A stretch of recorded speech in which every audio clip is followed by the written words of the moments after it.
Awesome. Intense. The Nintendo Entertainment System. Your parents help you hook it up. The Legend of Zelda sold separately.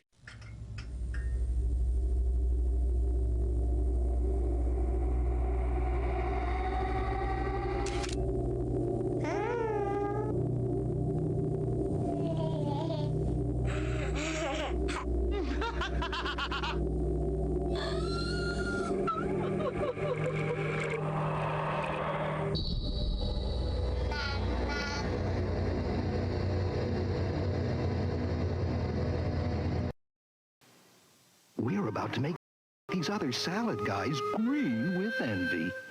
Announcing the creation of Taco Bell's new taco salad. Sure, we start with garden fresh vegetables. Oh, yeah?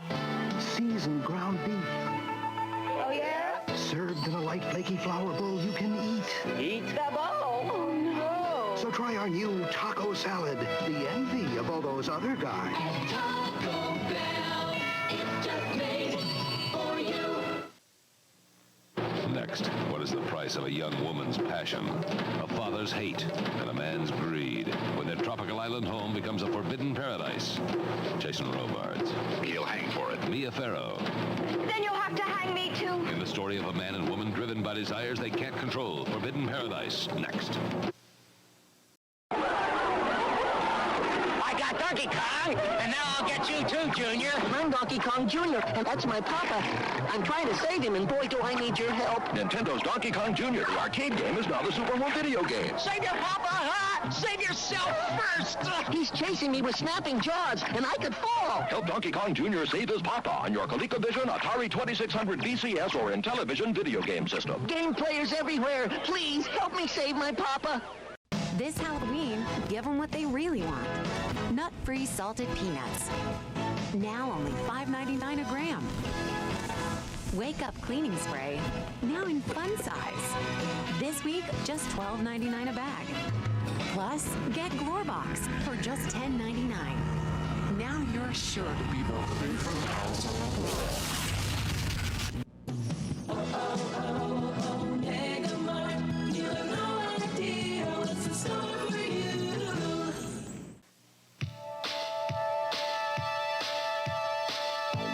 I'm a milk drinker. I care about this body of mine. Staying fit, healthy, trim.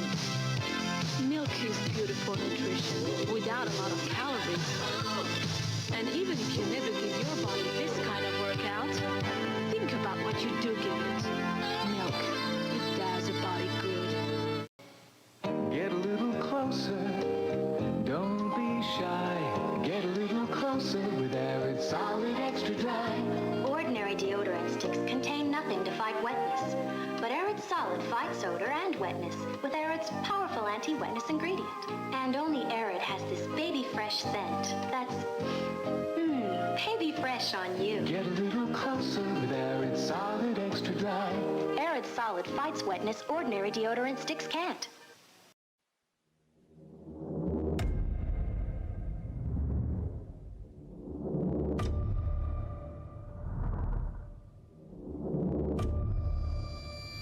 There's no escape this time. You know that.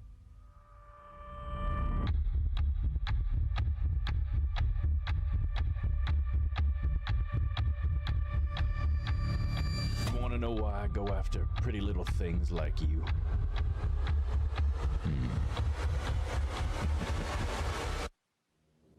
No one's gonna miss you. It's as simple as that. There's always more of you. Ladies of the night. You're all dimes a dozen. Replaceable.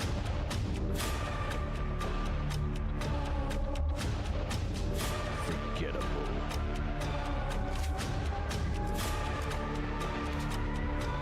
Dead.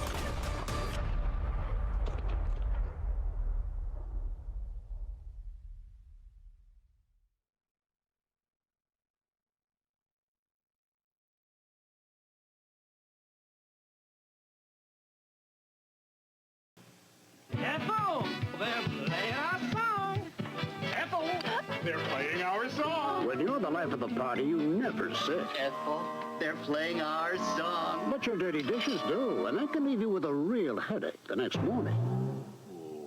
That's the time to reach for Sunlight dishwasher detergent. Lemon Scent Sunlight cuts tough, stuck on food easily.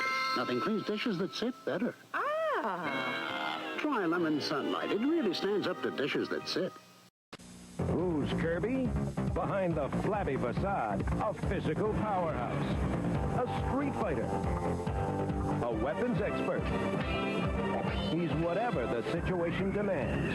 In Kirby's Adventure, evil King Dede's stolen Dreamland's dreams. Now Kirby's fighting to get them back, level by nightmarish level. That's Kirby. He's cute. When you cross him, then he's one tough cream puff. Kirby's Adventure, new on NES.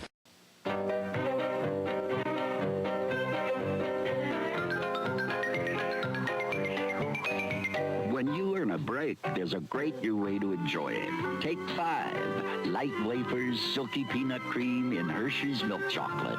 The richness of a candy bar without the heaviness. So it makes your break fulfilling without filling you full. Hi, how'd everything go? A little slow. Take 5. You earned it.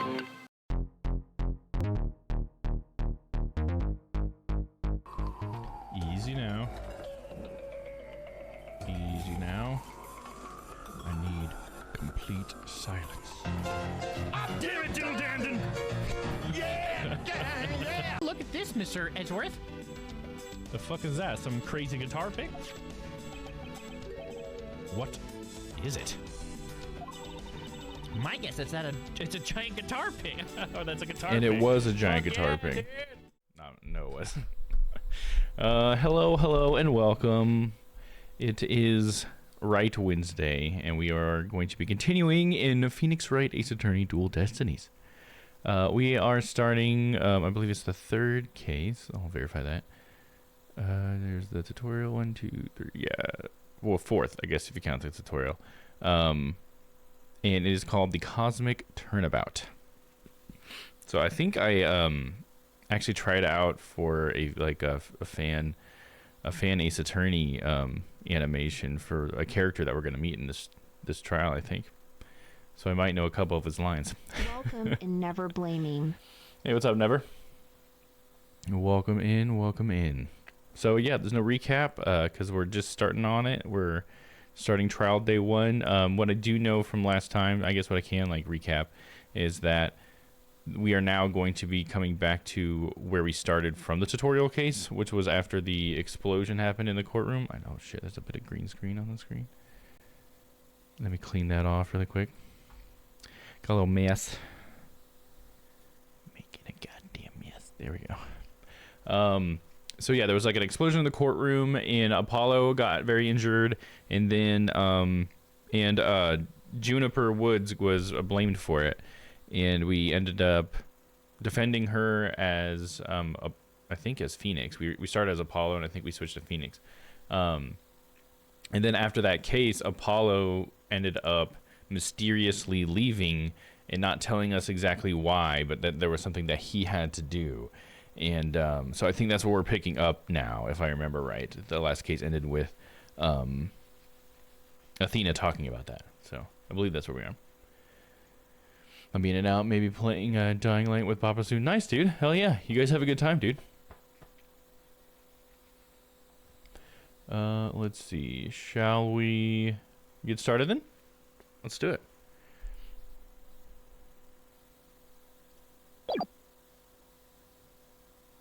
We can start with some anime, dude.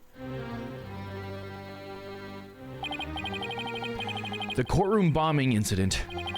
A terrible attack launched by the will of a madman.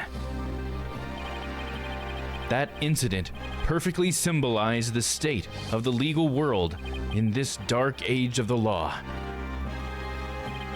Mr. Wright brought it to a resolution of sorts.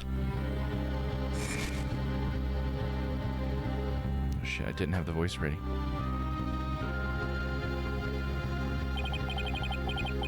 Ted Tonate was discovered to be the one responsible for the bombing. If only it were that simple. Somehow I can't help but think.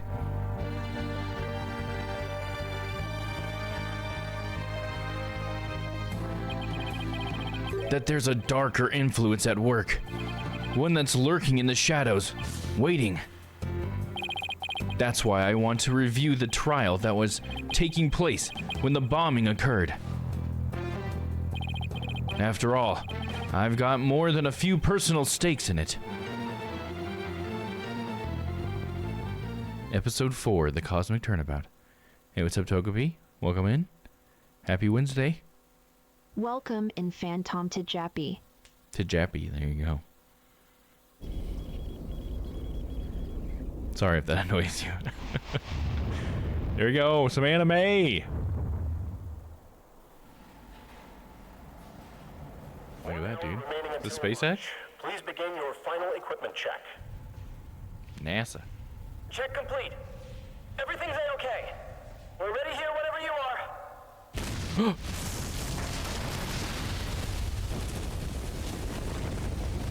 No, dude, that would be like a horrible disaster. Copy.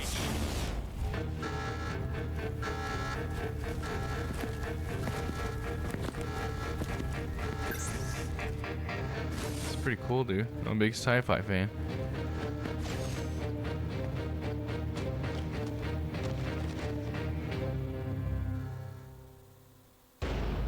Oh no. He's been knifed in his spacesuit. It's a pretty cool setting, dude. So since we're going to be reviewing the previous case, do we get to say the name of the victim from that case? Because that was one of my favorite puns so far. What was her name? Her name was Candace Arm. She was my favorite my favorite pun in the game so far. I mean, I don't know. Aristotle Means was a pretty freaking good one too. So it's hard to choose. But Candace Arm was really funny. That one, when I first said it, when I first set eyes on that one, I laughed. Aristotle Means took me a while. All right, let's see. December 16th, 9:12 a.m. District Court, Defendant Lobby number 5. Time for another trial to begin. But this one is different.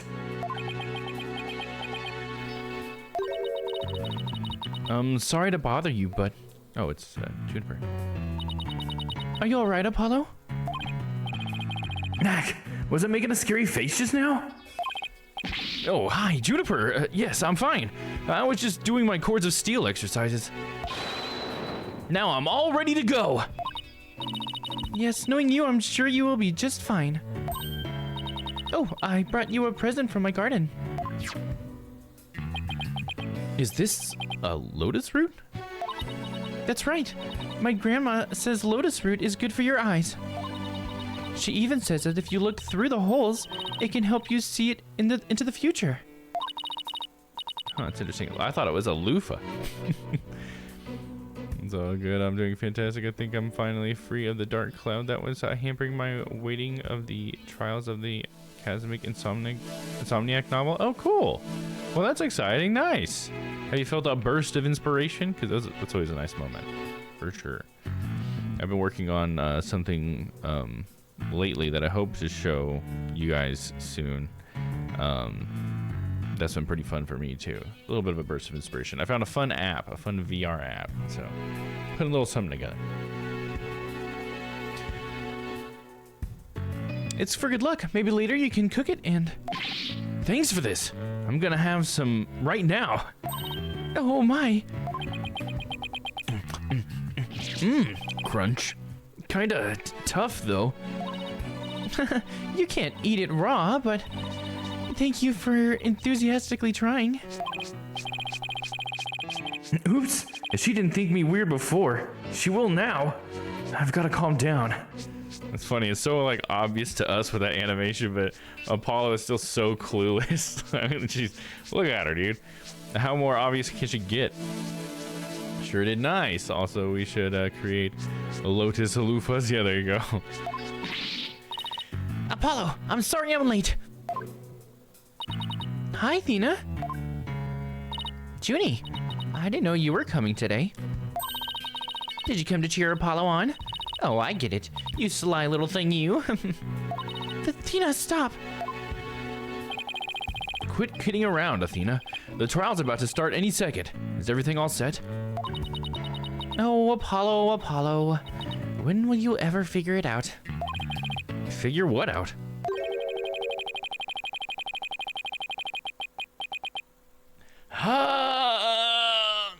Was that somebody dying? I was like, I'm not sure what sound to make here. It's just a long sound, a guttural sound. Wow, that was the longest sigh I've ever heard. Oh, it was a sigh. See, I had no clue. This guy, look at him. He's got a little rocket tip on his head. That's funny. This is it. It's all over for me. They're gonna find me guilty. This is our client, Mr. Solomon. Saul Starbuck. Oh, nice. Starbuck. It's like Starbuck? I guess Sol is the name of our star. He's a very famous astronaut who happens to be an acquaintance of mine. You wouldn't know it right now, but he's usually a very upbeat and driven person. The scene of the crime this time happened to be the Cosmos Space Center. Back in high school, my best friend and I went there almost a little too much. But that's where we met Mr. Starbuck. We'd ask about space travel, and he'd launch into a story after story with so much passion. Back in those days, the man was 100% my hero.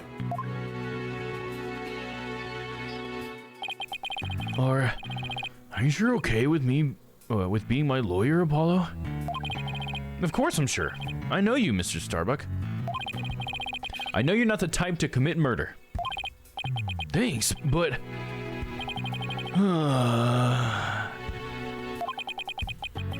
I was supposed to be in space right about now.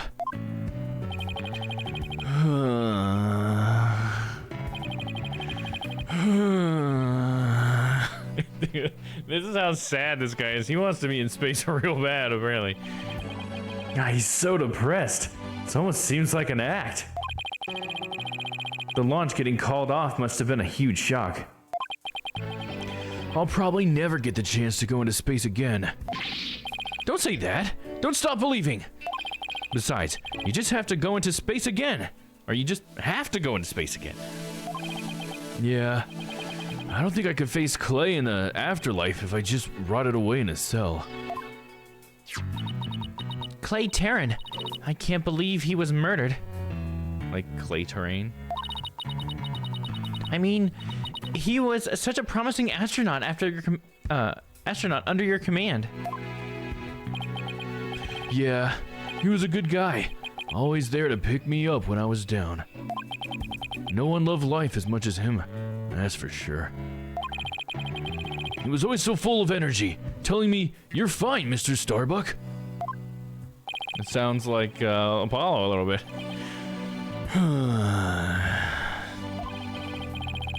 How could something like this happen to a guy like him, huh? I've never seen Mr. Starbuck so down.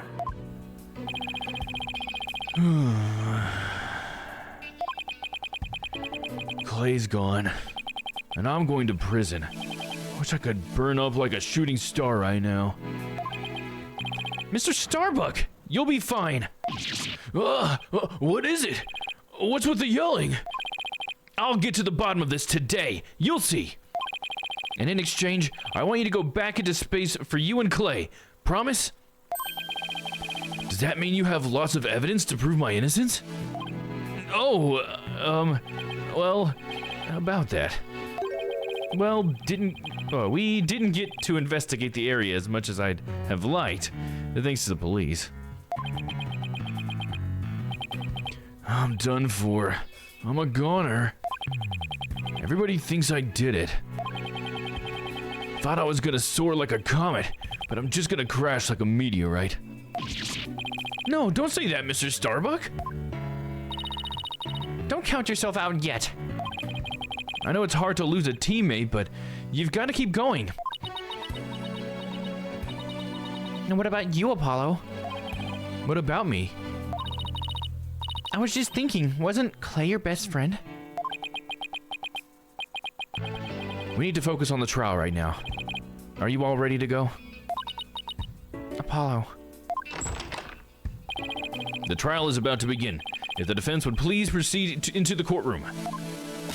Okay, here we go. This is it. This is one trial I can't afford to lose. All right, dude. I see how this could lead to Apollo being mysteriously needing to do something. It's the best friend dies. For Clay's sake and our clients, I will find Clay's killer. I like the setup already. December 16th, 9:55 a.m. District Court, courtroom number 4. Day 1. Court is now in session. All rise. Court is now in session for the trial of Solomon Starbuck. The defense is ready, Your Honor. Excuse me, Mr. Justice. Yeah, what happened to our eye? Yes, Your Honor. What happened to your eye? I'm fine. The defense is ready, Your Honor. Are you sure? I don't... I'm fine, Your Honor. The defense is ready. I'm sorry, Your Honor. He's been like this since yesterday. He keeps insisting it's just a sty. I suppose it's something he doesn't want to discuss. Maybe he's entering a touchy age. Very well. And the prosecution? The prosecution appears to be ready as well. Silence. You got anything to say, Blackwell? Not yet. I'm not quite ready yet. Well, he's gonna break him off immediately? Somebody tase this man. Don't mess with the man that has steel cords, exactly. He's ready to shout down the judge, dude. That's how you gotta handle in the dark age of the law, you know what I'm saying? The prosecution is now ready. Well, it didn't take him long this time. What's up with Blackwell? No, now then I shall give the opening statement. Silence. Oh. He's not gonna let him do it this time? He's gotta take control. I'll do it. You will? What an unexpected surprise! I didn't see this coming at all! This time, I can't leave it to anyone else. I see. Something is off with the two of you today. You both seem different somehow. Very well, Prosecutor Blackwell, your opening statement, if you would. It was just yesterday. The crimes in question occurred at the Cosmic Space Center. Ah, that famous federal research facility of all things related to astrology, right? Astronomy. It's astronomy. Anyway, a rocket was set to launch from there. But at 9:28 a.m., before they could even move the rocket to the launch site. Damn, dog. 2 explosive devices were detonated, and the launch was canceled. My word, 2 bombs! How dreadful. This is the first I'm hearing about it. The defendant in today's trial is charged with both the bombing and with murder. One Mr. Solomon Starbuck. For whatever inane reason, he detonated a bomb on the rocket he himself would be in. Solomon Starbuck? I recognize that name. Isn't that famous astronaut? Correct, your baldness. Mr. Starbuck was the pilot of the HAT-1 rocket 7 years ago. The hat one. Is that why he's got a little thing on his head? And as you may recall, despite some interstellar trouble, his mission was a success. Some say it was a miracle he returned alive. I suppose you could say he's a living legend. Oh, I remember now. He's becoming something of an international celebrity, right? Considering the translation mistakes, I was really hoping Simon would have said, and the launch was canceled. Yeah? They even turned that incident into a movie and everything. Oh, nice. Look at that. Huh, so he's just got red hair and he styles it up into that cone. That's pretty interesting. It looks like Interstellar or something a little bit. We've got a real space pioneer in court today. Man, how exciting. But even heroes tumble from their lofty heights. Returning to the subject at hand. Ah, yes. The victim was one Mr. Clay Terran, a subordinate of the defendant. Indeed, a loyal disciple brutally stabbed to death by his mentor. Stabbed to death, you say? You mean his death wasn't a result of the bombing? Correct. Despite his lofty dreams, the victim was seen as an interloper by the defendant. And so, he was sent into, not into space, but into the universe which we mortals cannot see. Clay.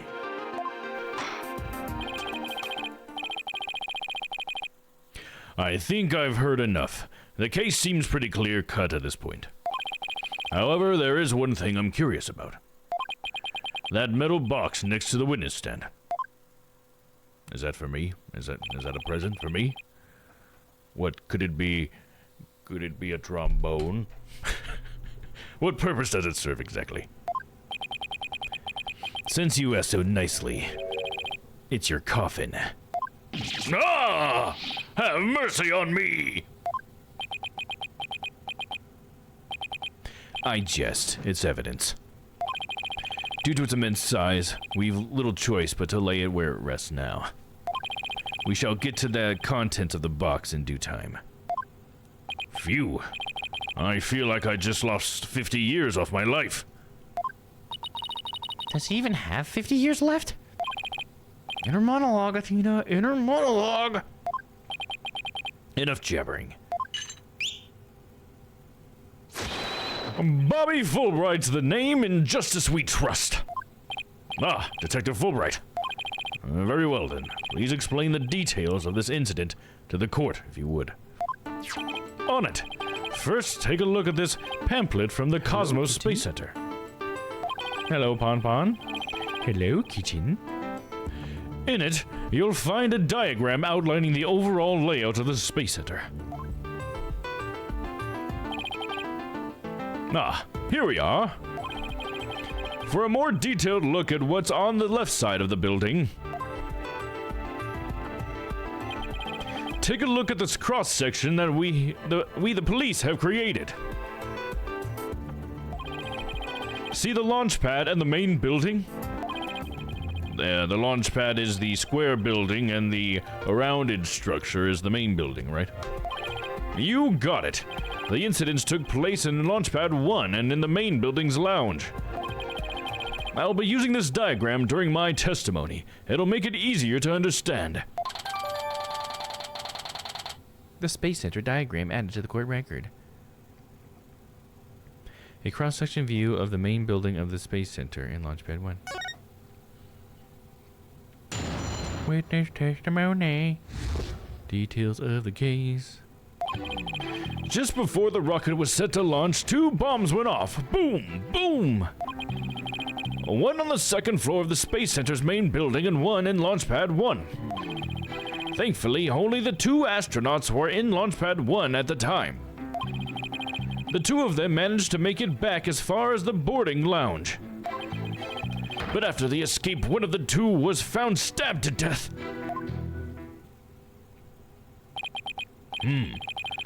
A murder on top of a bombing.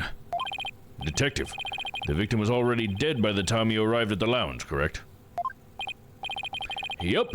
Thinking he'd sabotage the bombing, the defendant attacked the killer and attacked and killed the victim. Oh, it's the wait time. All right, 1 second.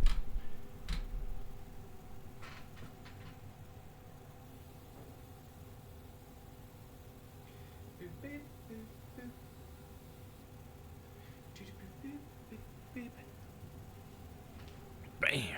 Oh, let me pull it down a little more. There we go. Yup, thinking he'd sabotage the bombing, the defendant attacked and killed the victim. Just look at this tragic photo. Aw, man. Oh my! Is that a knife in the victim's chest? Pon the Bobbin. I think I'm gonna hurt. Oh, God. You gotta warn me before you show me a picture like that. Yes, Your Honor, it's the knife that cruelly ended the young man's dreams. We couldn't get any prints off of it, though, because the defendant was in his spacesuit. Utility knife, huh? Victim's blood was found on its blade, but no fingerprints could be lifted. By the way, Detective Fulbright, why are the victim's helmet and right glove absent in this photograph? We had to remove them to identify him, Your Honor.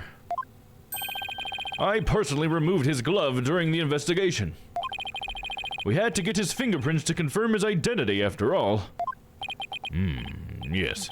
It would be very difficult to identify him without a face or fingerprints.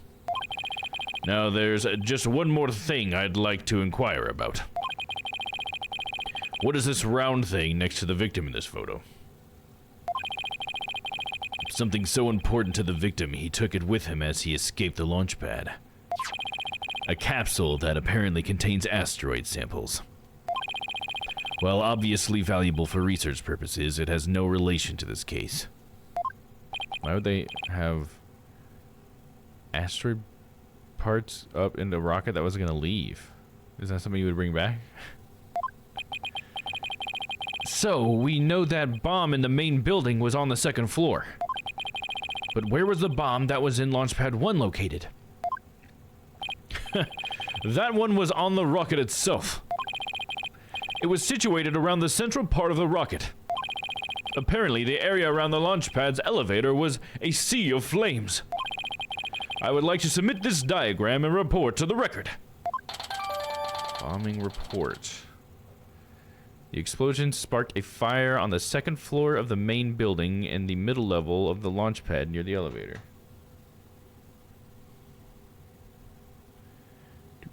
Sorry, one moment. Checking the notification. Alright. The trials just started and we're already in a bind. You get used to it. Besides, that's what cross-examination is for, right? What the two astronauts were doing during the bombing. That'll be the key. Cross-examination. Details of the case.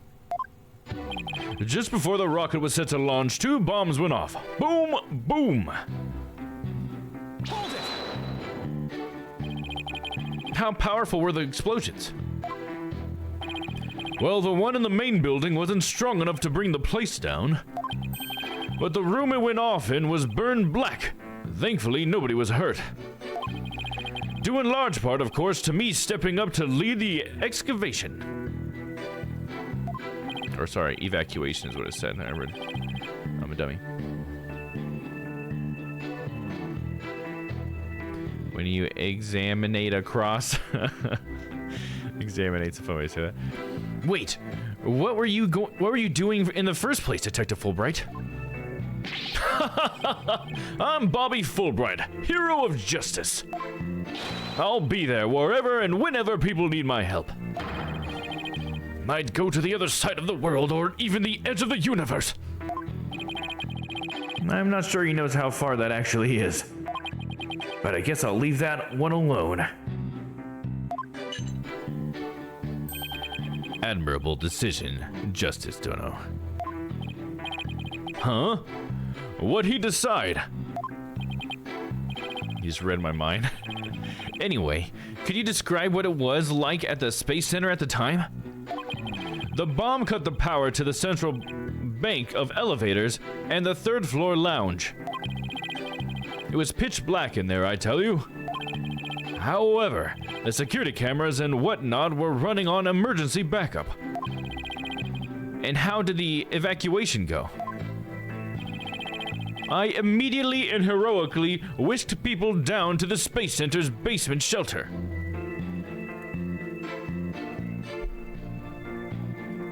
He's full of something. He's full of justice. In justice we trust. The basement shelter. Yeah, there you go. Yep, Togepinas. Yes, there's an emergency shelter beneath the Space Center. An emergency shelter, huh? Oh, here it is. It's at the bottom of the diagram. Shelter B1. The Space Center's pretty impressive to have its own shelter. Evacuation report added to the court record. The bombs went off despite tight security. Police officers and riot police who had been standing by gave the evacuation instructions.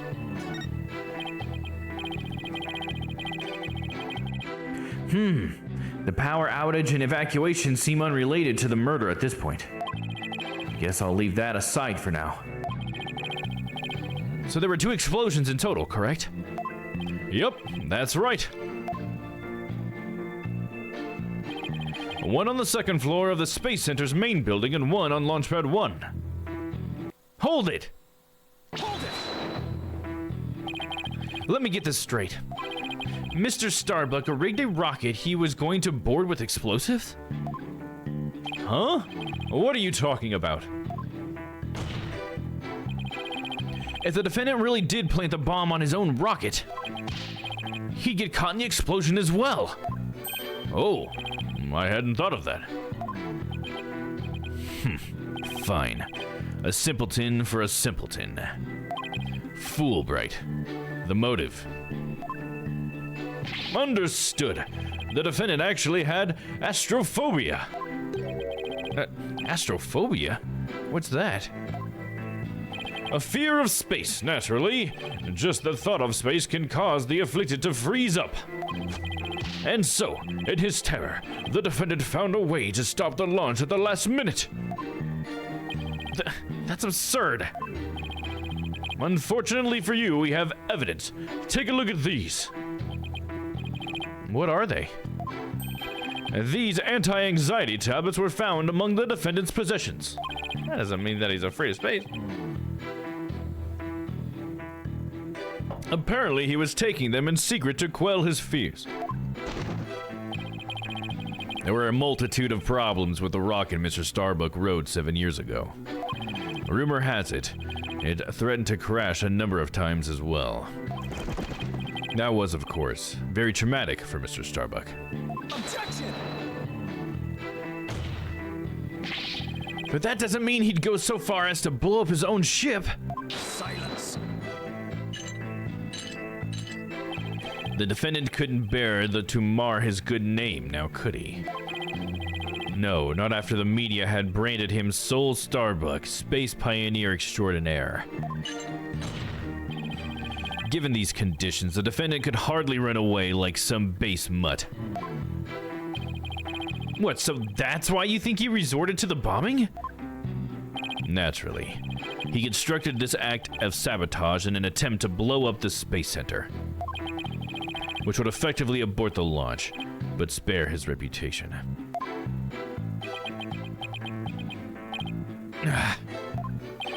Now I'm sure you understand why we have to bring justice down on this atrocious criminal. Thankfully, only the 2 astronauts were on Launchpad 1 at the time. Hold it! Are you sure it was only the 2 of them? It was just before the spaceship was set to launch, so of course it was only these 2. Well, there could have been somebody else inside that rocket. Silence. The notion of a third party in Launchpad 1 is utterly absurd. Just to enter the area from the lounge, one must pass through a door guarded by a fingerprint recognition device. And allow me to state up front that there are precious few with the clearance to do so. A fingerprint recognition device? It sounds as futuristic and complex as a space center. Oh, it looks like it's done with the wait time. Blop, blop, blop, blop, blop, blop. And all of a sudden I don't have hair! Ah! Actually, it's not as amazing as you think. Your Honor, take a look at this photo. This is the door in the lounge with a fingerprint lock. Only personnel whose fingerprints are registered can pass through.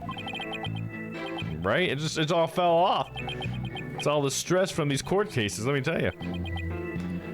I see. That is very different from what I had in mind. I was thinking some cool sci-fi stuff. Bald, bald. Yeah, you ready for it?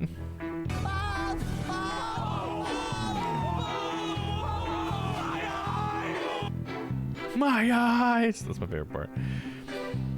And there is a record of the number of people who had passed through that door wait. And is there a record of the number of people who passed through that door yesterday? Yes, there were only 3.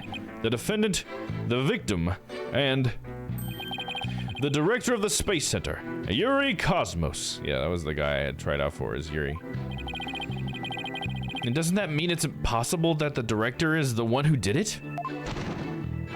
Not a chance. He was in the main building when the bombings exploded, 9/28, doing his job directing the launch. Besides having an alibi, he has no motive for committing these senseless acts.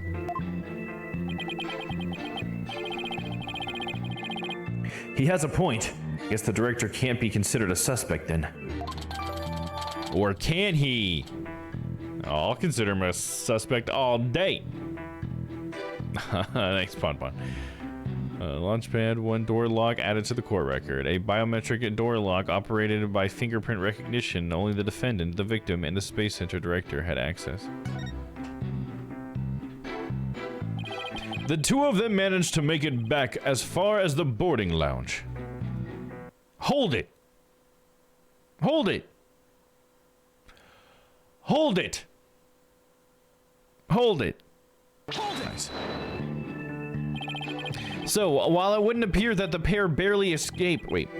So, while it would appear that the pair barely escaped with their lives, in actuality, one of them had already been murdered inside the rocket. That's the angle the prosecution wants to push, correct? You got it. In fact, that's what I've been trying to say this whole time. If the victim had been alive, he would have, for sure, tried to stop the bombing. Is there any chance Mr. Terran could have been killed before he boarded the rocket? Oh, we got high voice. Oh, nice. Hey, what's up, Money Money? How are you? After all, we've proven or disproven alibis before. Absolutely. They were both alive and well at boarding time and embarked under their own power. Their hearts full of hopes and dreams of space. And then both of their hopes and dreams were dashed. If I may continue with my explanation, after the evacuation order was given, the defendant made his escape, carrying the victim to make it look like a rescue. I just off to bed, thought I'd abuse you before I sleep. Oh, I appreciate that. Have a good night, man. I appreciate you stopping by. But after the escape, one of the 2 was found stabbed to death. Hold it! Hold it! Hold it. Hold it! And who was the first to find the victim? Actually, there were 2 of them. The Space Center director, Yuri Cosmos, and Detective Candace Arm. Yes, Candace Arm! My favorite! It's my favorite pun so far. My favorite voice acting sounds more anime, so you welcome. Oh, you mean with a high voice it sounds more anime? Aw, that means you don't like my voice acting? Aw. Well, that's not as nice. to hear. One of them was a detective. Yup, Detective Arm specializes in bombings, you see. She and the director were ordering the evacuation following the explosions. They were also worried about the astronauts, so they hurried over to the boarding lounge. That's when they discovered the victim along with the defendant.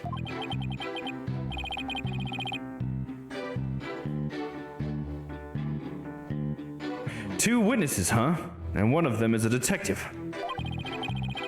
I doubt either of them would have anything to say that would help me. I think that pretty much covers the details of the case. Only the victim and the defendant were on the launch pad when the former was killed. If this is the truth, then only Mr. Starbuck could have carried out this crime.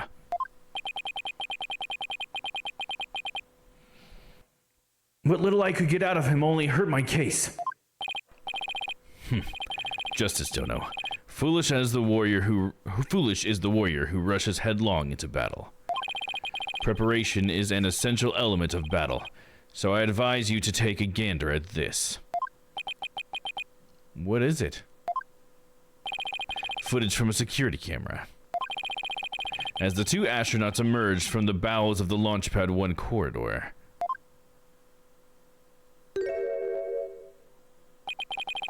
The boarding lounge security camera captured their desperate escape. Now, I would direct your attention to what the defendant was shouldering. Which you can see is none other than the lifeless body of the victim. What?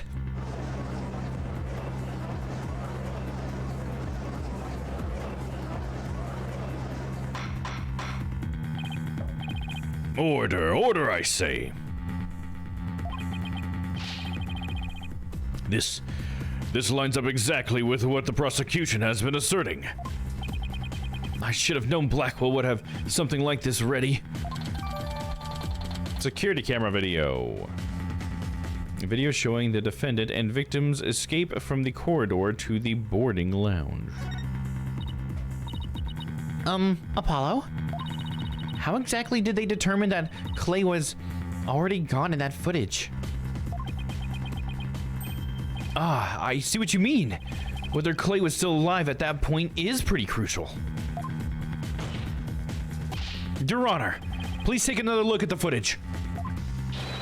Isn't it possible that Mr. Terran was still alive here and that Mr. Starbuck was helping him? Why, I believe you're right. One man carrying the other to safety. What a beautiful expression of friendship. Oh. Silence. Perhaps that's what it looks like to a one-eyed hothead and a dotard. But it only makes sense if it's the victim's dead body. What do you mean? Fulbright. Explain it to Justice Dono. You got it. Ready, kid? If the murder had occurred in the lounge, someone could have spotted it. Anyone can enter the lounge after all. But doing it while they were alone in the spaceship? That's a horse of a different color. Objection! But you can't deny that there's a possibility the murder could have happened in the lounge. All that video shows is a man helping his fellow astronaut out.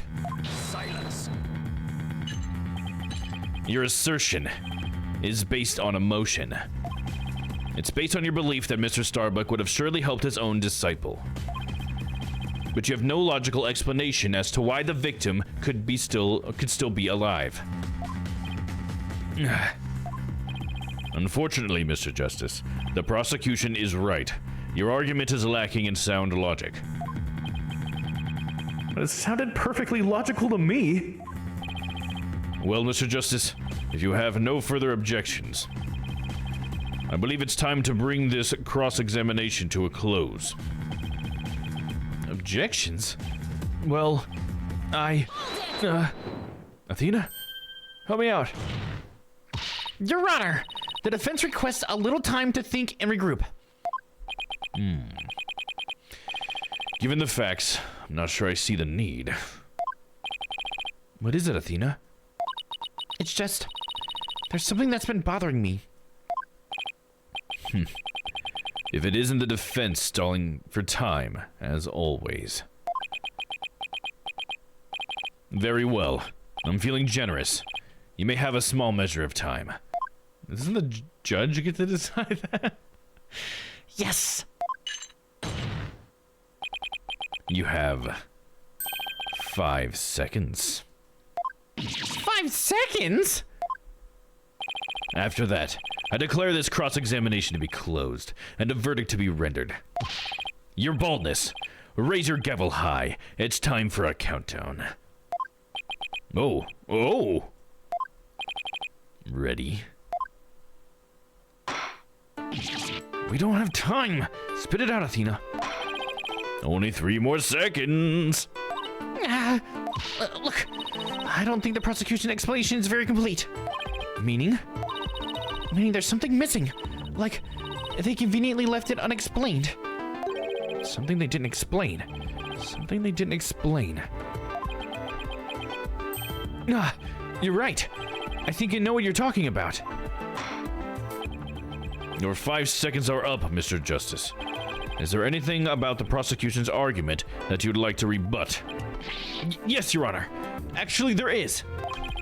There is something the prosecution has yet to make clear to this court.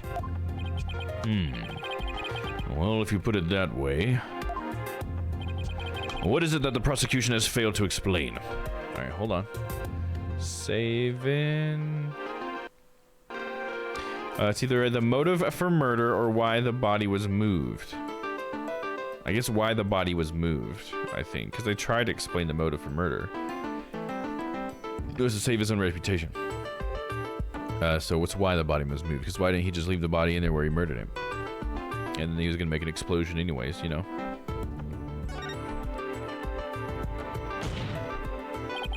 They have failed to explain why Mr. Starbuck would bother bringing the body back at all. If the defendant wanted to kill the victim, why didn't he just leave his body in the rocket? Why go through the trouble of bringing him all the way back to the boarding lounge? Oh, that's true. I don't think we've heard the prosecution's thoughts on that yet. That's because they have none, Your Honor. After all, how does one explain something so illogical?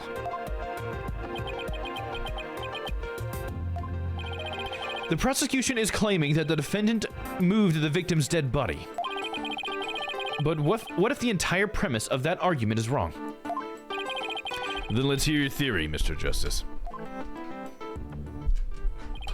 The defense proposes that the defendant didn't kill the victim. He was helping him. Foolbright. Explain it for our sad friend here before I nod off to his monotone monologue. Inform him exactly why Space Boy moved the victim. Huh? They've got to be joking. It's simple. Mr. Starbuck did what he did to direct suspicion away from himself. He wanted to create the impression he heroically risked his life to save his partner. That's why he made sure to make it onto the security camera so there'd be a record. At the very least, he appears to have achieved success with you and the old man.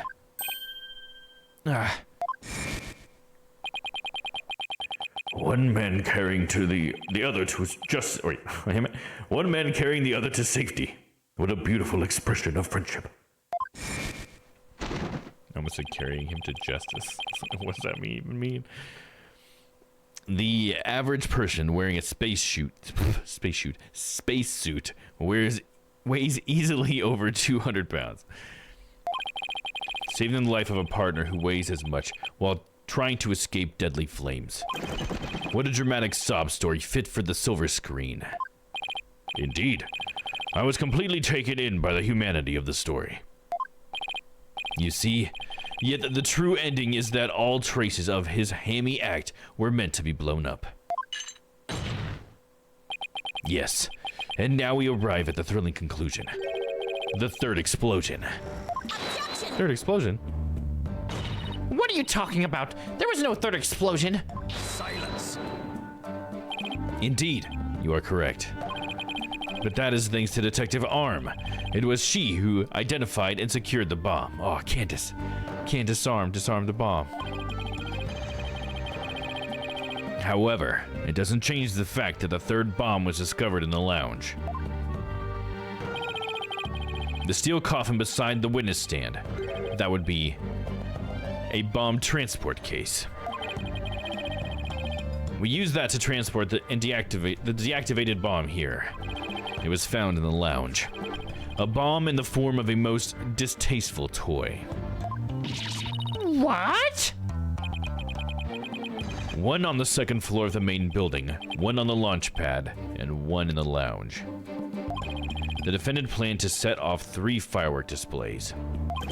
Fortunately, the third one was discovered before it could be detonated. For had it not, the victim's body and other vital evidence would surely have been imploded. Objection! Or immolated. Is that what he said? I glanced over that. Before you utter a word, know that the evidence supports me. It's like he's reading my mind. As it is still undergoing forensic investigation, I do not have the evidence on hand. However, know that a peculiar item was found in one of Mr. Starbuck's pockets. Specifically, a bomb detonation switch. Well, shit, dude. Are you serious? You found what? Yeah, that's not good for us. We're both sweating now. I suspect the defendant had no time to destroy such damning evidence when the Space Center director and Detective Arms stumbled across the murder. So he thought he'd hide it in his pocket. Feeble brain that he is. No! Mr. Starbuck would never do anything like that.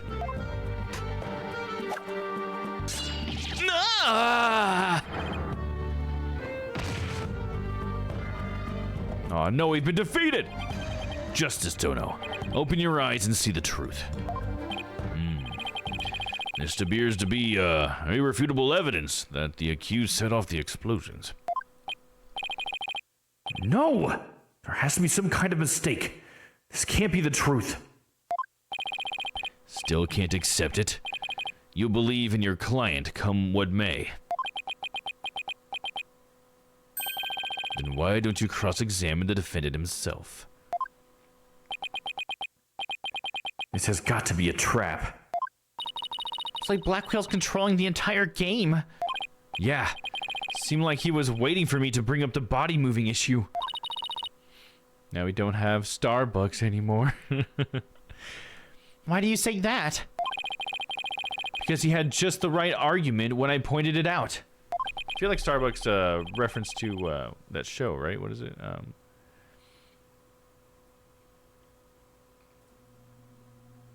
Starship Galactica? Is that what it's called? Right? Starbuck? And to really rub it in, he had to he had a decisive piece of evidence up his sleeve too, yeah. And to really rub it in, he had a decisive piece of evidence up his sleeve too. He was trying to shake my faith in Mr. Starbuck and break me down.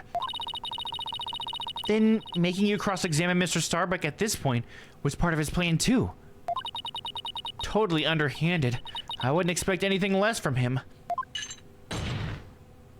Now, let us hear from the arch-villain, the fiendish murderer himself. Famed astronaut Solomon Starbuck.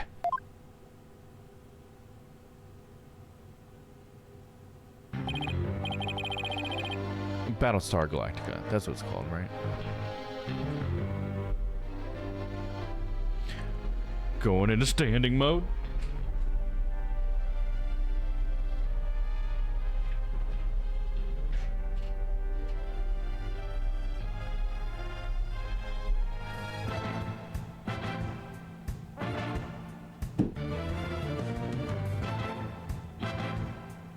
Okay.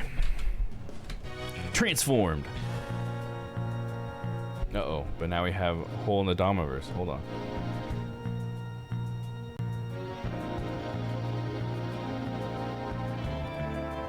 Let's do it maybe this way. Slide it over a little bit. Boop, boop, boop. There we go.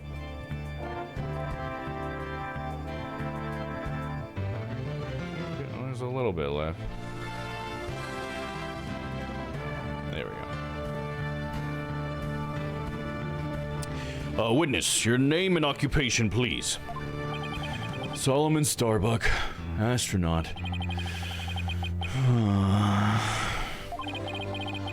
How did this happen? Mr. Starbuck, you aren't looking very well. Will you be able to give testimony?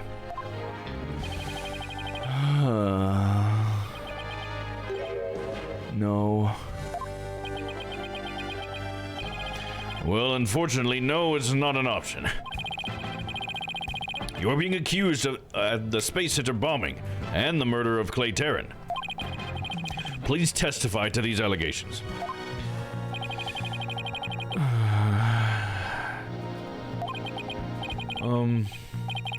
Mind if I take this suit off?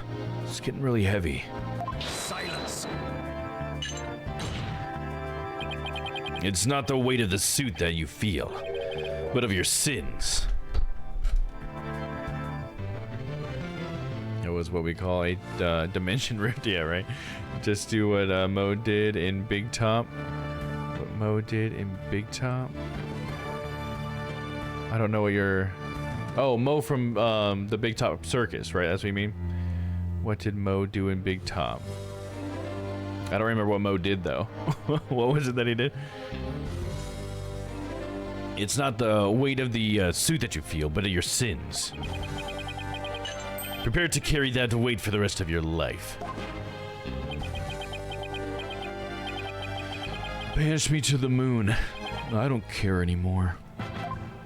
Wow, that was super negative. Is he going to be all right up there? He'll be fine, I think.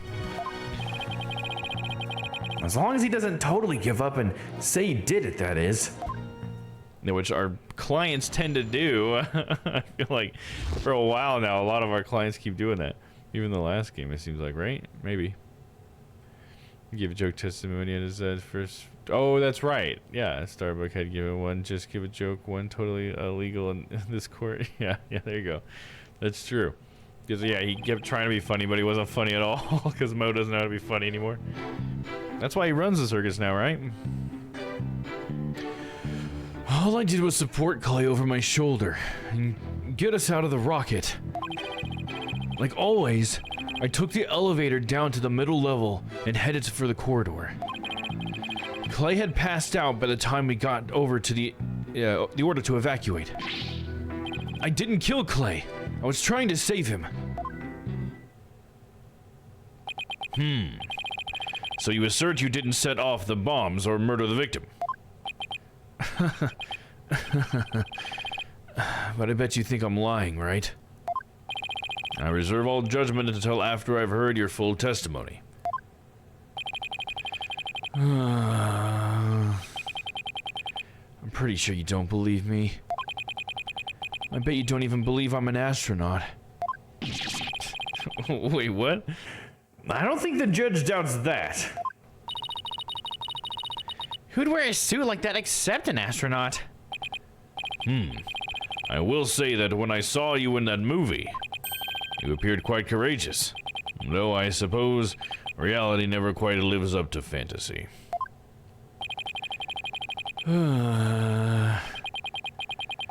Guess I'm just a big disappointment.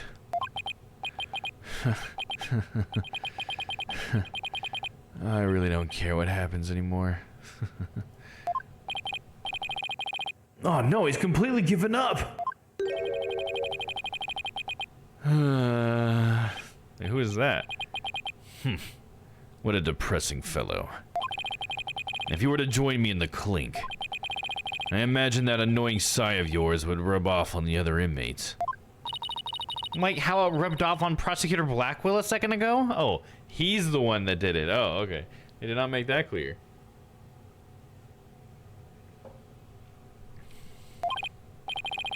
Oh yeah, okay. That's so funny. Again. Huh? That was Blackwell sighing? Mr. Starbuck's testimony contains a glaring contradiction.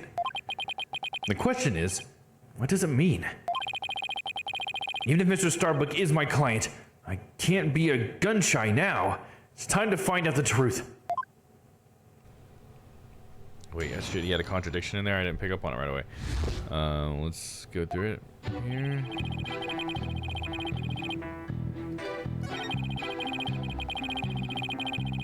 Oh, okay, I haven't pressed this yet, though, right? Okay, so we still gotta press it. Hold it! Hold it! Oh, I didn't read it. He said all he did was support Clay. So what you're saying is that the victim was still alive at the time? Of course. He was alive and well. Well, and well is not, right? He's not well because he had to support him, dude. If so, then you admit you took a man who was alive and well and silenced him permanently with this. What? No, black hole confirmed. Dead ahead. It's no good, Captain. I'm getting sucked in! Mr. Starbuck, you're not in space. Please give your testimony seriously. It was just nerves. But maybe I wouldn't have said it. He was alive and well. It was more like he was slumped over. Those are completely opposite ends of the spectrum. That'd be fun out of context.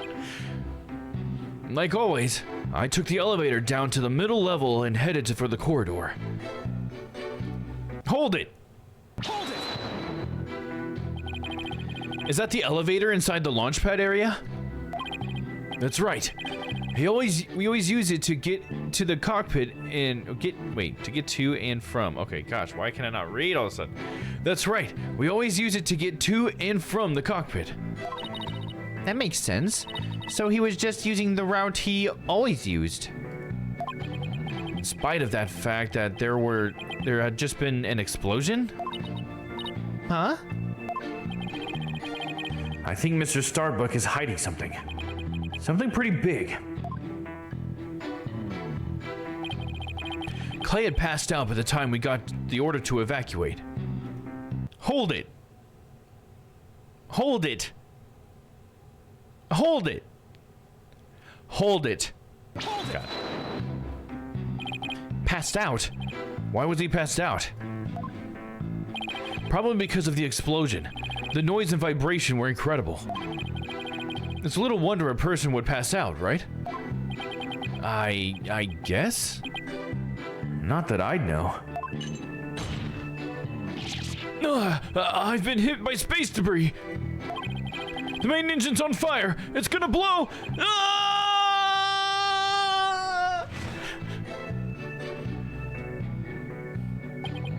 Yes, I see. I guess it does make sense that someone would pass out.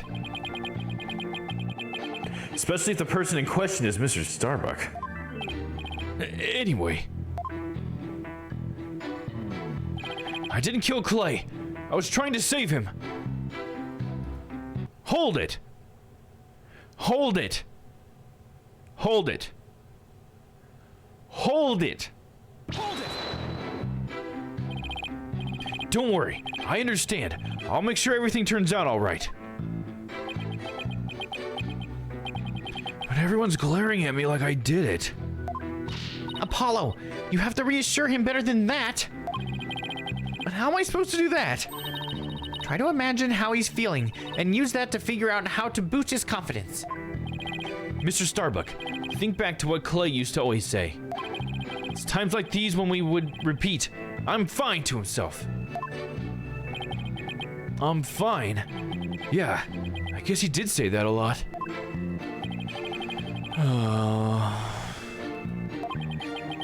But even if I shouted, Clay would still be dead.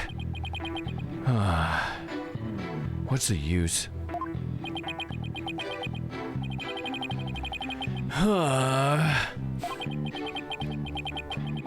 Could somebody please reassure me now? Apollo, there's something strange about Mr. Starbuck's testimony. Yeah, I was thinking the same thing. There's a glaring contradiction. I just wonder why why it's there and what it means for our case. Well, it doesn't look like he's lying, at least. Guess I'll have to show some evidence.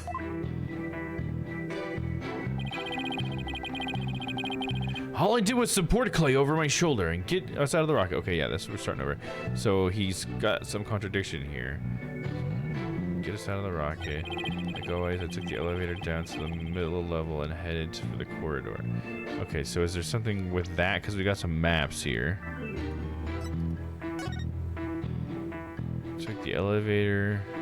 Like always, I took the elevator down to the middle level and headed for the corridor. That seems right. Elevator here, down to the middle level and headed for the corridor.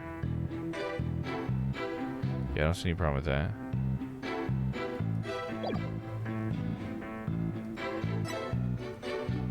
Let's look at the bombing report.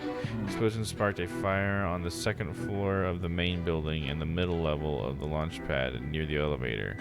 So this is why he couldn't have taken the elevator down, because there was a bomb right there that should have gone off. Right next to the elevator, should have taken it offline, right? So that's probably what it is, right? We're gonna try it. Little scum save. Objection! Damn it. Objection! Objection! Objection! Objection! Mr. Starbuck, I need your testimony to be as accurate as possible. Was I not being accurate? No, because it's impossible for you to have taken the elevator down to the middle level. What makes you say that, Mr. Justice? Please recall where the bomb went off in Launchpad 1. Also recall that after the explosion, the middle level elevator was engulfed in flames. Oh, you're right. Which means... Exactly. The launch pad's elevator would have been unusable. In other words... Mr. Starbuck, your statement is decidedly inconsistent with the facts. Which is actually gonna help us, right? Because how would he get the body down the ladder if he wasn't... like, still able to climb still or whatever? I don't know. But what's with the helmet? I just wonder how would he get the body there if he couldn't use the elevator? If he was indeed, like, passed out or whatever, right? Oh, here I should have... Do I have that voice still? I used to have a voice for this.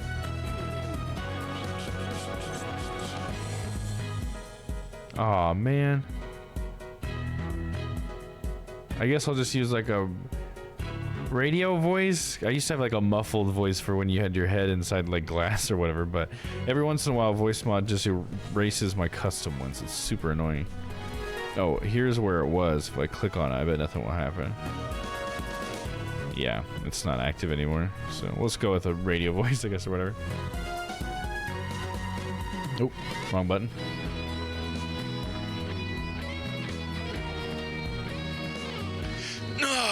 Mission Command! Mission Command! Do you read me? Come in, please! Objection!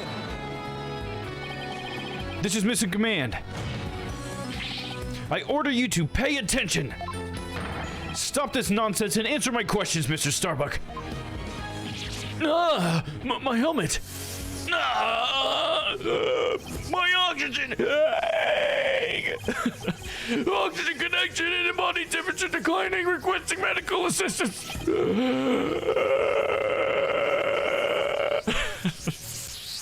Fucking dying over here. This guy's great, dude. This guy's got some of the best reactions to anything.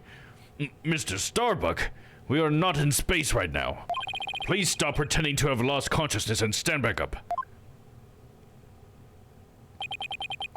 I apologize, Your Honor. Forgot I was still on Earth. I feel like we all just got a real glimpse of Solomon Starbuck, the astronaut. Yeah, he seemed more like an astronaut now than when he was doing all that sighing.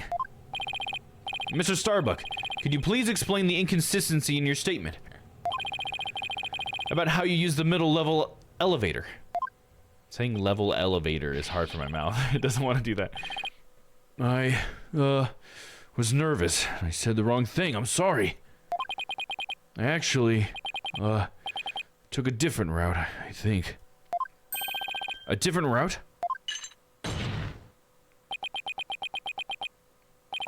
I hope you're able to deliver a straight story this time. I get it right. I'll get it right this time. Maybe. No, I mean probably. Probably.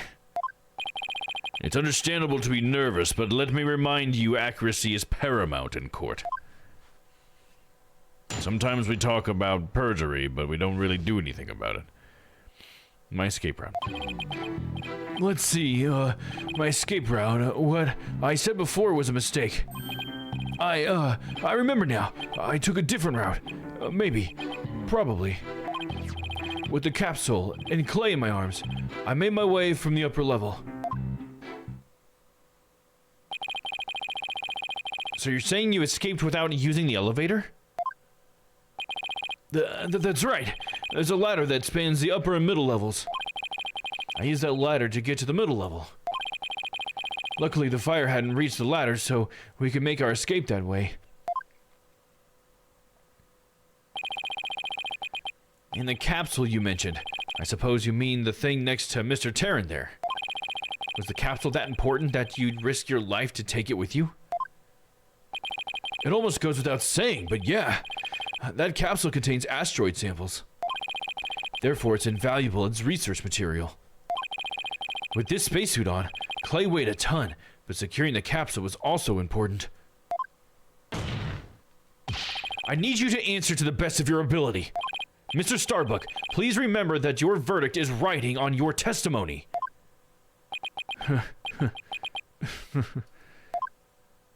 Oh. Maybe I am guilty after all. I wonder if you can see the stars in prison, but it's more comfortable than a spaceship.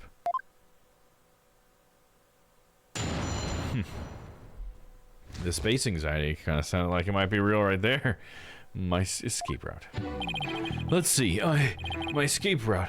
What I said before was a mistake. Hold it! Hold it! Hold it! Come on, game. Hold it! How could you mistake such a basic fact? Hey, everybody makes mistakes, but try thinking about the vastness of space instead. From Earth, it takes 4 light years to travel to our nearest neighboring star. So you see, compared to the vast expanse of space, human error is insignificant. I wish you'd consider it just a little more significant than 0. Enough jabbering. Get on with your testimony.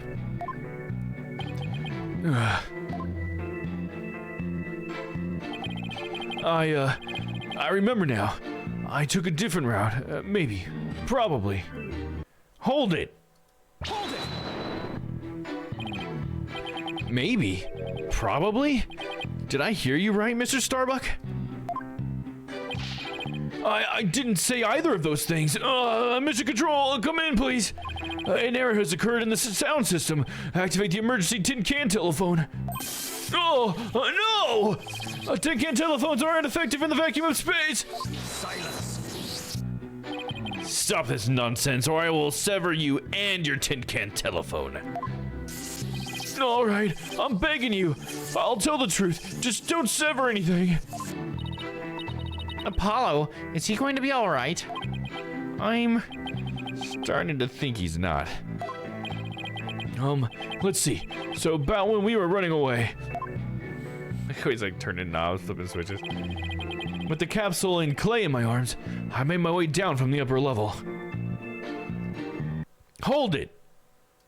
Hold it! The upper level of the launch pad area. That's right.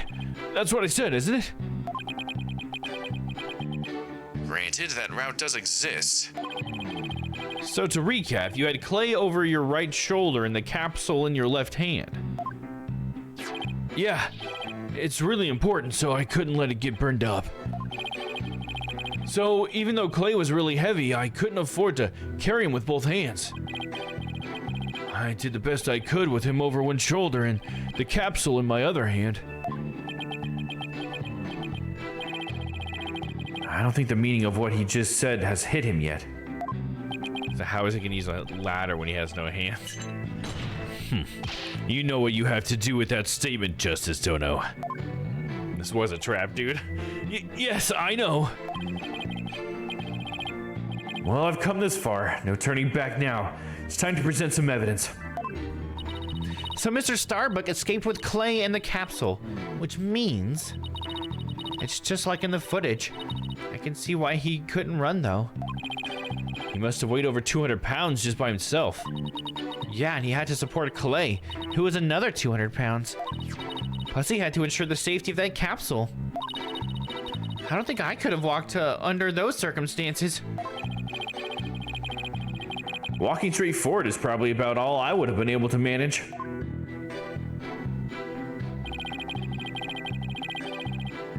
Let's see, so we gotta present some evidence. Remember now, I took a different route. With the capsule and Clay in my arms, I made my way down from the upper level. Okay, so is it just gonna be the same evidence or what? Like, am I just gonna like show the map? Because I'm like, well, that's a ladder, so that's the only thing I can think to say right off the top of my head. Because it's like, you're saying you went down a ladder, Starbuck. Let me re-emphasize this, dude. That's what you're saying. Alright, let me save.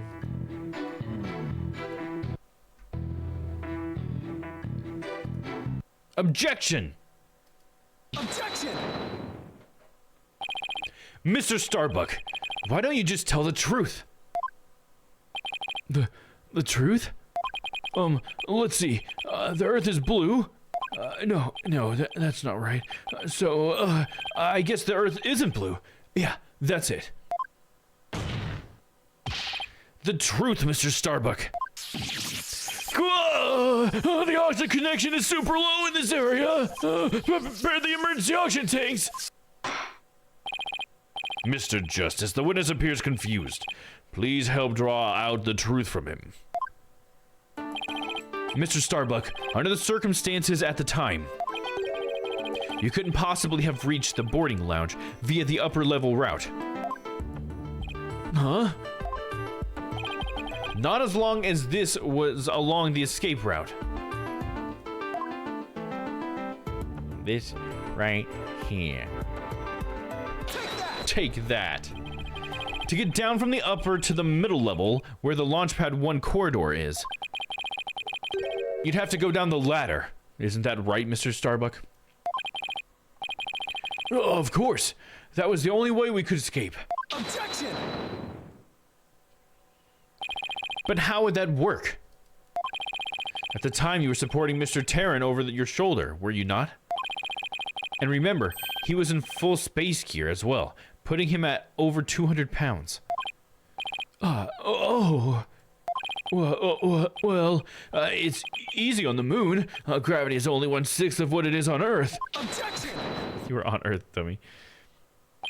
But the Space Center is located on Earth. Short of being an octopus climbing a ladder with an adult male in space gear in one arm, while carrying the capsule in your other, is impossible, wouldn't you say? Oh! So, Mr. Starbuck, how exactly did you climb down that ladder with your arms full? Mr. Starbuck, come clean and tell us the truth, now! Engineer! Where's that engineer? Oxygen leak detected due to faulty maintenance. Evacuate immediately! What the? He's flying the coop! Help! I'm caught on the ceiling! Help? Anyone? Please help me, I'm underwater. Takes off suit, reveals an additional 4 arms. Yeah, must have, right? Bailiff, prepare the cherry picker. We must launch our rescue mission at once. That's hilarious. Well, that's one way to take off while being questioned. I'd rather prove his innocence so he can go to space again, someday for real.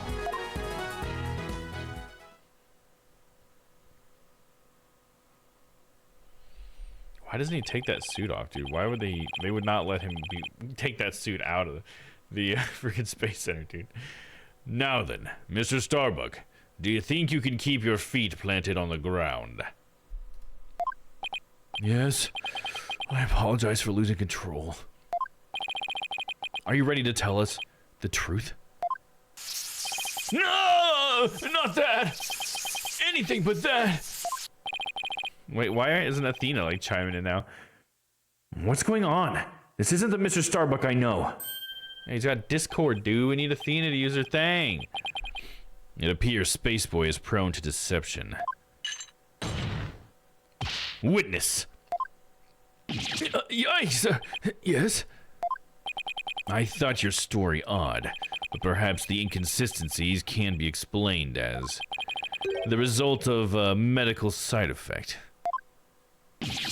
Oh, Prosecutor Blackwell, please! Please don't talk about that! What are you talking about, Prosecutor Blackwell? Didn't I already state that Spaceboy is, ironically, terrified of going into space? That's why I took some precautions just before the launch. Where you see traces of this anti-anxiety drug were found in his system. Oh? I sense things are about to nosedive. You got it all wrong. I told him during the investigation, too. I don't know anything about any drugs. I never took any medication, I swear. It was found in his system, but he doesn't remember taking it? He's been drugged, dude.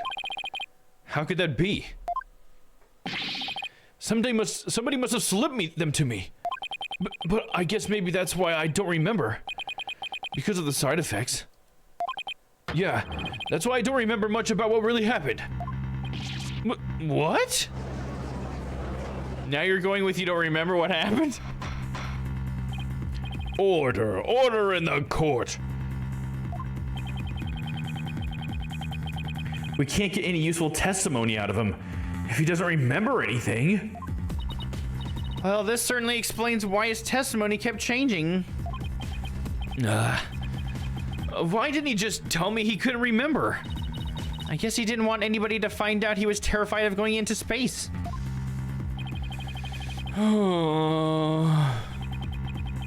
Maybe I really did do it.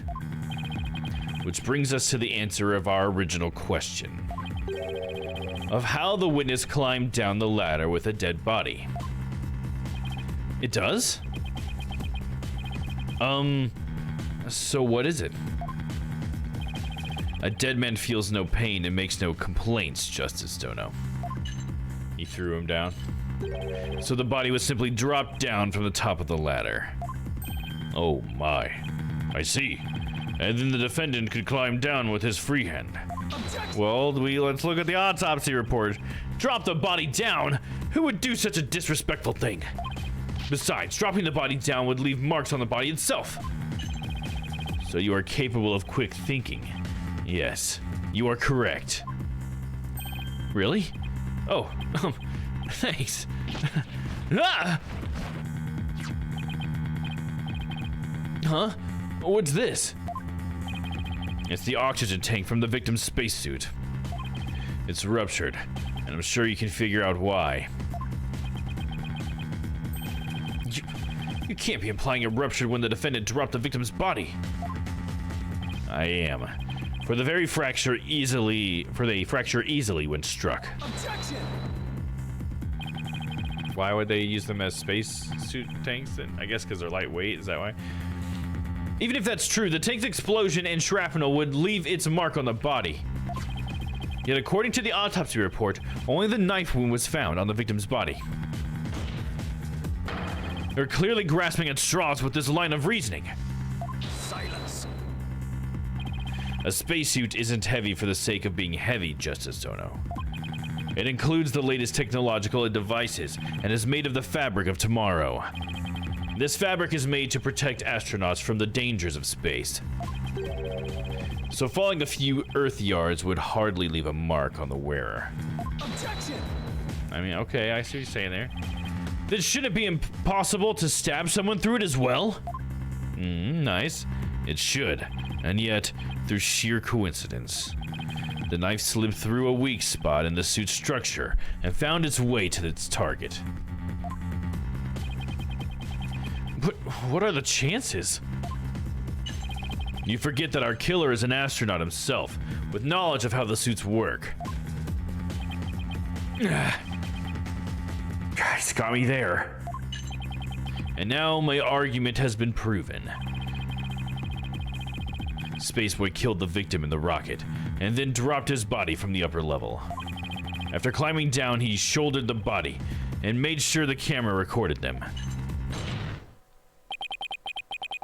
There's no room for debate about these facts. It is clear that Solomon Starbuck is the only one who could have killed Clay Terran. Here, the report regarding the astronauts' oxygen tanks. Consider it a send-off gift. Feel free to use it as payment to cross the river Styx.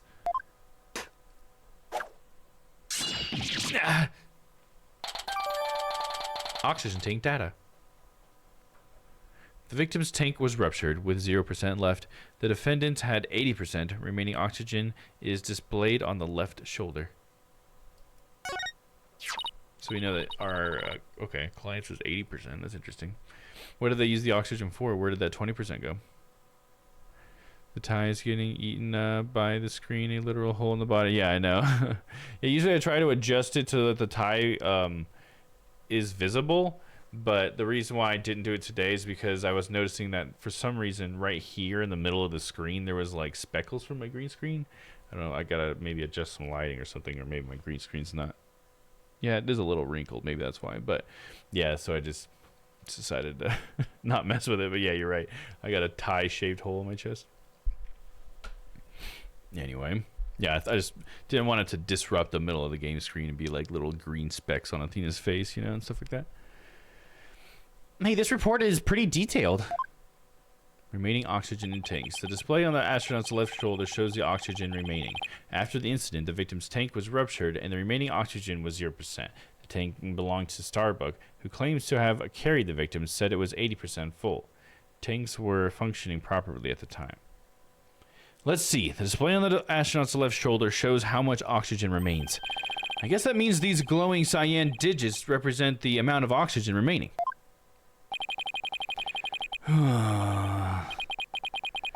I'm done for. I'm going to prison instead of space.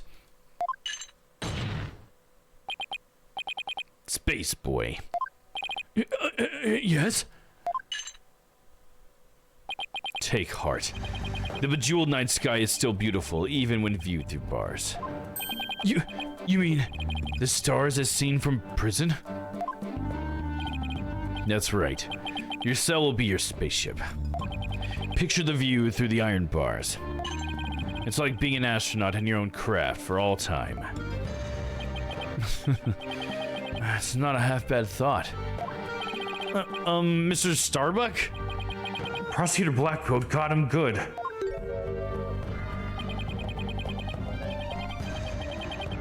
Spaceship prison cell, fly me, my guilt, and my despair into the deepest, darkest space. And then, let's get sucked into a black hole together. Objection! Mr. Starbuck, you can't give up hope. No. Oh. No. Yes, Apollo? You know, Clay really looked up to you. He said you were an incredible man. He said you'd never give up your dreams and passion for space, no matter the situation. He said that? Oh, I forgot that I put it on the radio. So don't give up now and help me prove your innocence. For the sake of the man who respected you and believed in you, Clay Terran. For Clay. You're wasting your breath.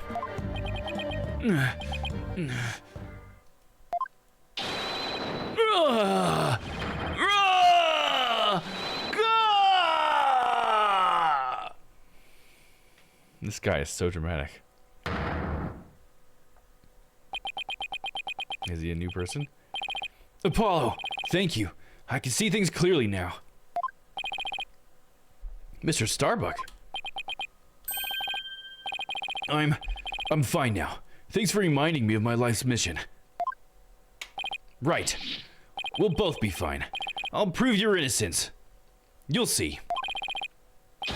And after that, you'll get back into space. Rah! Yeah! You've ignited the booster rockets of my soul! I'm on fire! I am Solomon Starbuck, astronaut, a cosmic hero chosen by the universe itself. This is no time to be whimpering and crying. I can't let you and Clay down. Balderdash. The sun, the moon, all of space is calling to me. Solomon Soul Starbuck. Ready for launch. Begin the countdown. 5, 4, 3, 2, 1, says everybody.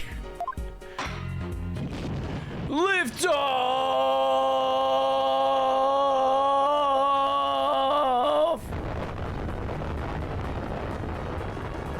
What is happening right now, dude?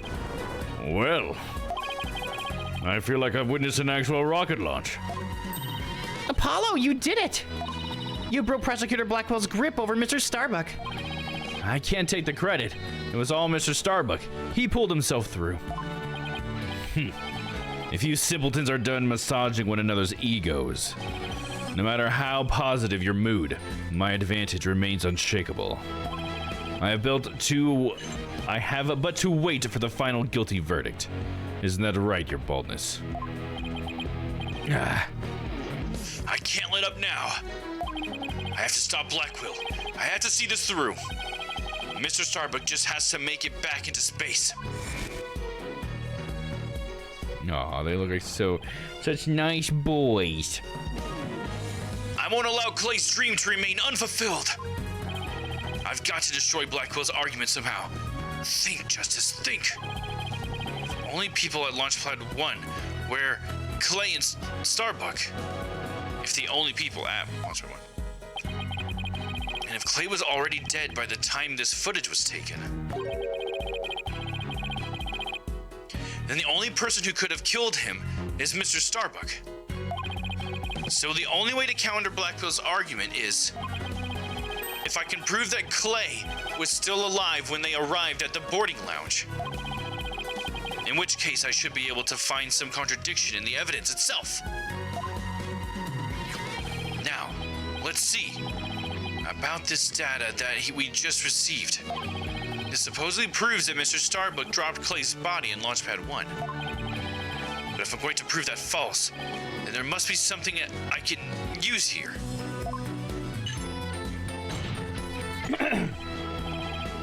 Enough of this farce, your baldness.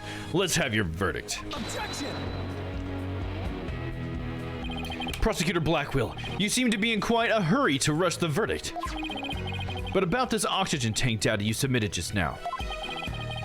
It says that Mr. Starbuck's tank had 80% remaining, while Mr. Terran's had 0. Do you stand by the accuracy of this report? Of course. Then I guess it simply means that it's faulty, as evidence goes. You will explain what you mean, Justice Dono. It's simple. This evidence contradicts the facts of this case. Take a look here at the detailed description, and you'll see what I mean. I hope you have some evidence, Mr. Justice, because I don't see what's so contradictory. Yes, Your Honor. Right away. This is the evidence that the oxygen tank report stands in contradiction to. Okay.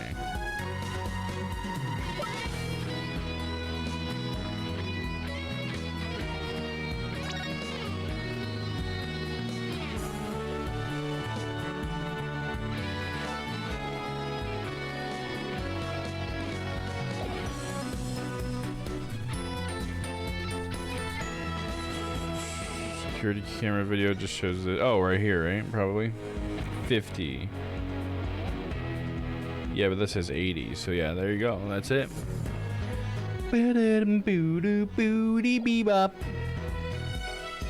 Take that. And how does this evidence present a contradiction? The problem is this part here.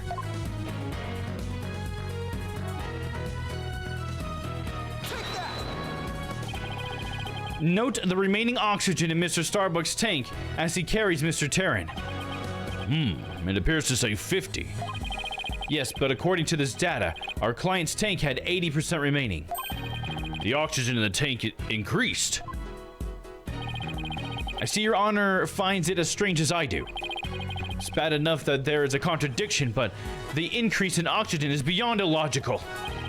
Oh my, you're absolutely right. What is going on here? Silence. I too find it odd that the oxygen remaining has increased. It would be as odd as if my rations were to increase. Is anybody gonna do that? Give me some more food. I'm hungry over here. But what does that prove? It doesn't change the fact that it is the defendant carrying the victim's corpse. Objection! I'm going to bet you don't get more rations because you don't abide by the rules. Either way, the oxygen remaining shouldn't increase, just as your rations don't increase. Therefore, this new information is critical. We can't overlook it. Silence. In that case, do you have an answer to this riddle of the mysteriously increasing oxygen? You'd better not disappoint, or I'll declare the inconsistency as mere equipment malfunction.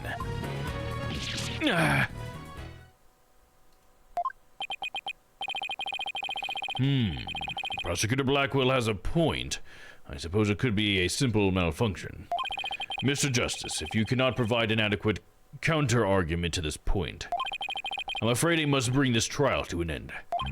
So do you think you can explain why the remaining oxygen level increased? Of course I can. The thing to do at a time like this is turn my thinking around. Mr. Starbuck has no memory of it, but he claims to have carried clay. So this man with the 50 on his tank ought to be Mr. Starbuck.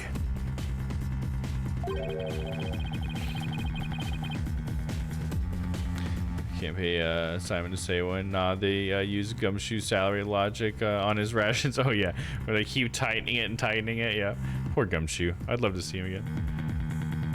But if anything, the display on his oxygen tank should have shown 80. This is a clear contradiction between the report and the security footage.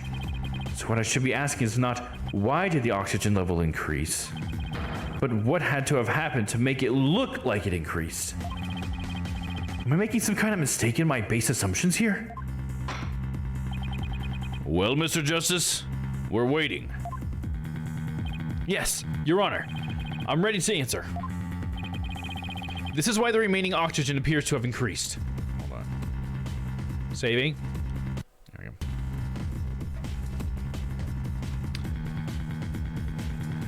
They were going the other way. The victim was carrying the defendant. The tanks were damaged.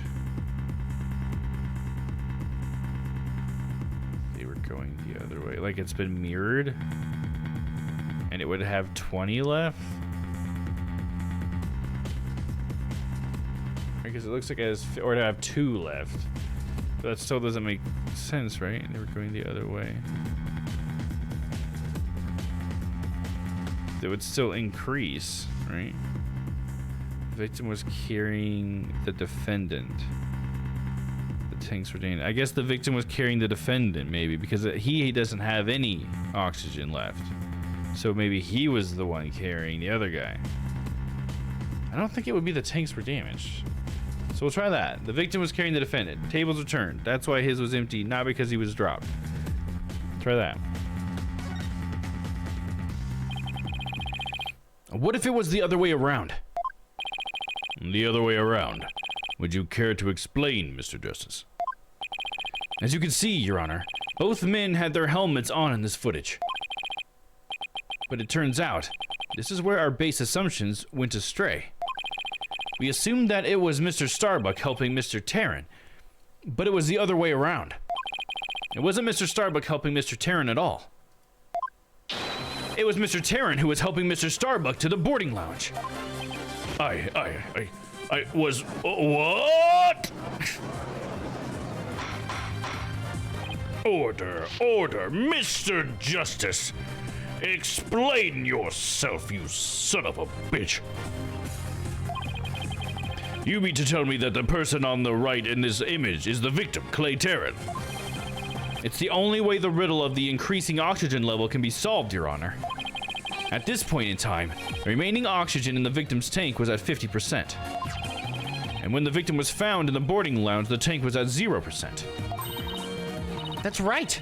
There's nothing contradictory about the oxygen level decreasing. This means Mr. Terran was alive as they made their escape to the lounge. Silence. Huh. How short your memory is. Have you forgotten what you yourself proposed? Even if the victim was alive at this point in time. How did he descend the ladder with his arms full? Objection. Prosecutor Blackwell, you can't hurt me with a broken blade. Excuse me. It's true that we don't know how they got down the ladder. I suppose that matter needs further investigating. But we have proven that Mr. Terran was alive when he reached the boarding lounge. This fact alone shatters your claims. It opens up the possibility that the victim could have been killed by a third party. Ah! There were two people who claimed to be the first one on the scene. But can we truly trust their statements? Let's see. The two people were Detective Candace Arm and Yuri Cosmos, right? You think that one of them might have given a false statement to the police? Yes, it's certainly possible. We might have to do a little more digging. It seems we'll have to hear the testimony of these first two people on the scene. Score! Come to think of it, Detective Arm should be here in court right now. Bailiff, could you please show Detective Arm to the stand? Oh.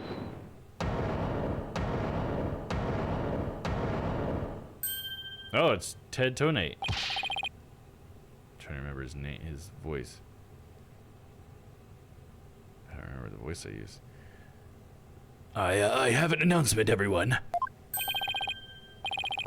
What's the meaning of this? We're in the middle of a trial here. But please, remain calm and listen carefully. Someone has reactivated the bomb. The bomb was defused, but it was about to explode. Explode?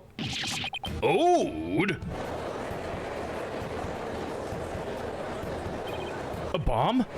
Now? Oh, everybody run! Ah, I don't want to die. Oh no, everybody's panicking. I mean, there's a fucking bomb, dude. Why are we not going? What the fuck, dude? Silence. Headless chickens with a death wish to the lot of you. Calm yourselves before all else. Come on, Apollo, let's get out of here. What about Mr. Starbuck's dream? And who will carry out Clay's final wish? I don't care what happens to me. I'm not letting some bomb blow the truth up forever. I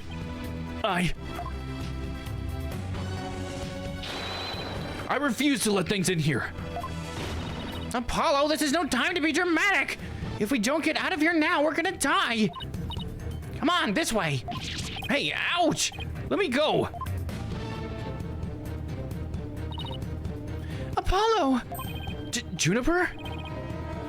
She hasn't evacuated yet? Juniper, are you all right? Apollo, no, not that way.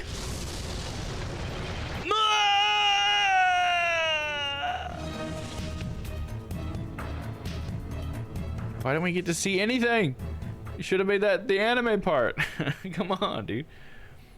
Oh, to be continued. Man, this has been a shorter part, hasn't it? We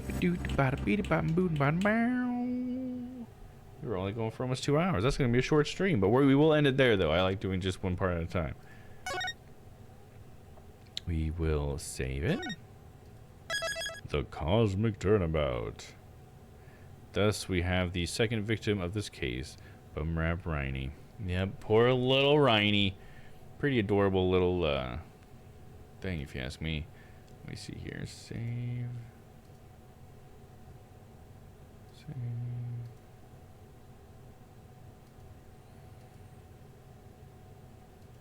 Okay, got our 4 save slots done. And there we go. We'll be ready for episode 4, part 2 next week. It's exciting. Oh, I just realized I had my deaths from Zelda up the entire time, you dummy. Oh my goodness. I guess it doesn't matter now. I'm going to be playing Zelda next time anyways, but there we go. Hey, look. Hey, thank you, Franzi. Good to see you. Wish you were in this game, but you're not, but okay. Welcome in Domm Dynamite.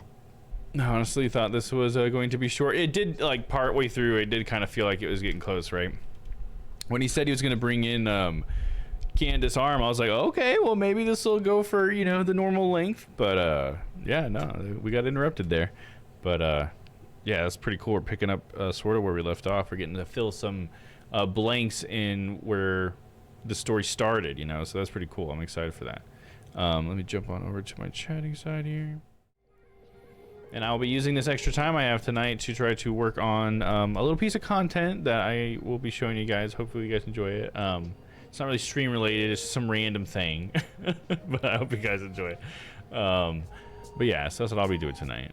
So for the rest of the week though, on Friday I will be back here playing some Zelda Tears of the Kingdom, so come hang out with me for that. Been having so much fun in that game. I've been playing it off stream, on stream. It's amazing. Fantastic game.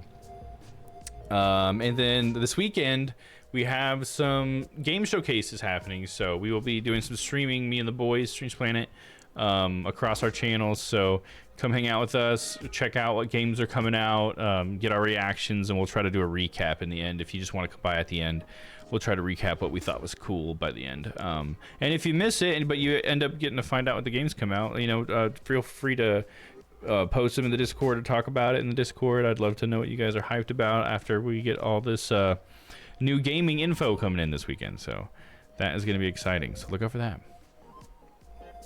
Would have been cool to see Candace's model. Yeah, it would be cool. Yeah, to actually have gotten to see Candace at least take the stand first, right? Because she's like right on top of the bomb when it goes off. I'm pretty sure, right? Because she's the victim of that case, unfortunately. Candace Arm. I just love her name. Too bad we never got to meet the woman. Only in like flashbacks where people are talking about her. I feel like it's like the closest we've gotten. But either way, she's got the coolest name, so I guess she gets that. All right, let's see if we got a friend online, shall we? Hey, shout out to everybody who came to hang out tonight. I appreciate you guys being here. Oh, and I guess I'll shout out, you know, I've been thinking about trying to think about, I don't know, I'm just thinking about moving to YouTube and trying out streaming there, but I wouldn't do it like dramatically in like one big jump, but maybe I'll just try streaming there once or twice, do some tests and see how it is. But just thought I'd throw it out there for you guys to see if you guys would still be interested in watching me if I did change to YouTube as a platform. But yeah, it's not something concrete, just something I was thinking about, so I thought I'd throw it out there. I'll probably post about it in the Discord, but yeah, you know, so just maybe throw something in the Discord if you want to let me know what you feel about that. Other than that, let's see who we got on. Oh wow, Prince Raglan's on. I haven't seen him on in a while. He's playing some Fall Guys. Some classic Fall Guys for Prince. I've heard that he recently got laid off from his job, so that's unfortunate. Maybe we'll have to jump in there and see how he is. I got ESG Domino's also on. He's in just chatting right now. Probably in with Noah. Yep, Noah's also on. They're doing the Wacky Wednesday show and talk shows. We got Mr. Flex the Lots playing some Diablo 4, as well as Casca Erta, also in Diablo 4. Terra the Majin's on as well. Got a lot of people on tonight. That's awesome. He's playing some Goose Goose Duck with his community. Hell yeah. And it looks like that's it, but that's quite a few people. Hell yeah. We'll jump on over to Prince Raglan. We haven't seen him on in a while. I think he's been going through some stuff, so we'll do that. Oof, yeah, right. It's rough, man. Losing the job, getting laid off, whatever. It's not fun. It's something I honestly dread ever happening to me, but it could happen, you know, especially AI, man. Working in tech, well, who knows? But yeah. Anyways, let's go see how he's doing. He works in the game dev industry, so unfortunately, that can be kind of a volatile place. So hopefully I'll find another project though. We're gonna read. Oh, here, let me do a little. I'll do a little shout out for Prince Raglan. Oh, do I have to put the @ for it? Probably first. Is that gonna work? There it is. Okay, so yeah, if you haven't followed Prince yet, there he is on top of the chat. You can check him out. So we'll check out a clip from Prince. Trying out a new like thing before we raid somebody, you know, just a little prep. Hi, Adora. Oh, look at this. All right, let's 4 people all on one stream like that. That was interesting. Oh, that was a short clip. I guess it was just the person who talked, right? Okay, well, that's cool. Well, let's go talk with Prince. Let's see. Now we'll start the official raid. Oh no, raid message in case you guys want to use that. See, I just need to have one command that does all these things.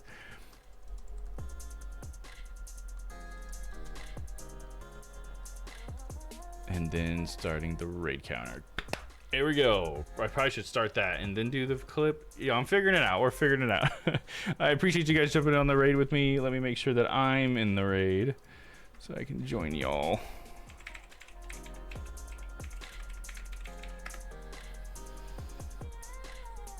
All right, there we go. I just jumped in Prince's stream already, so I'm already here. Cool. I'm ready to go. All right. So yeah, once again, thanks you guys for hanging out with me. I appreciate you guys being here. We'll see you guys on Friday.